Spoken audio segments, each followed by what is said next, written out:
அனைவருக்கும் வணக்கம். வாசகர்களால் நான், வாசகர்களுக்காக நான். உன் வாழ்க்கை உன் கையில். அதாவது நமக்கு எது பிரியமானதோ, நம்மால் எது முடியுமோ அதை நாம் செய்ய வேண்டும். மற்றவர்கள் செய்கிறார்கள், அவர்களைப் போல் நாம் செய்ய வேண்டும். அவர்களுக்கு மீறி நாம் இருக்க வேண்டும்.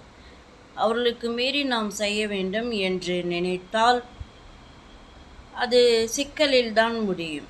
ஆகவே நம் முடிவை நாமே தேர்ந்தெடுத்து கொள்ள வேண்டும். நமக்கு ஏதுவாக மட்டும் தேர்ந்தெடுத்து கொள்ள வேண்டும்.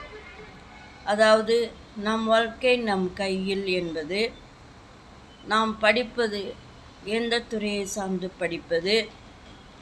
பல பேர் பலவிதமான ஆலோசனைகள் சொல்வார்கள். நாம் அதை வாங்கி கொள்ளலாம்.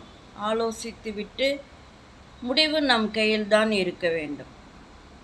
அடுத்ததாக என்னவென்றால், நாம் நம்முடைய திருமண வாழ்க்கையை நாம் தாம் தேர்ந்தெடுத்து கொள்ள வேண்டும். பல பேர் பல ஆலோசனைகள் சொல்வார்கள். அதை வாங்கி கொண்டு நல்லது கெட்டதை ஆராய்ந்து விட்டு நாம் தாம் அதை முடிவு செய்து கொள்ள வேண்டும். அடுத்ததாக தொழில். எந்த தொழில் நமக்கு செய்ய உகந்ததோ, நமக்கு எதில் விருப்பம் அதிகமோ, நம்மால் எது முடியுமோ, நம்மளுடைய முதலீடு எவ்வளவு இருக்கின்றது என்பதை ஆலோசனை செய்ய வேண்டும்.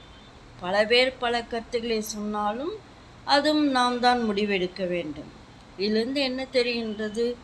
ஒட்டுமொத்தமாக பார்க்கும் பொழுது, நம் வாழ்க்கை நம் கையில், உன் வாழ்க்கை உன் கையில் என்பதை நாம் மறந்துவிடக்கூடாது. உன்னால் இதை செய்தேன், அதன்படி கேட்டேன், இப்பொழுது இப்படி இருக்கின்றது என்று நாம் மற்றவர்களையும் குற்றம் சொல்லக்கூடாது. நாமும் மனம் நொந்துக்கக்கூடாது. நாமே ஆலோசனை செய்து, நமக்கு சிந்திக்கும் திறன் இருக்கிறது அல்லவா? கடவுள் நமக்கு 6 அறிவு கொடுத்திருக்கின்றார். அந்த 6வது அறிவு தான் சிந்திக்கும் திறன்.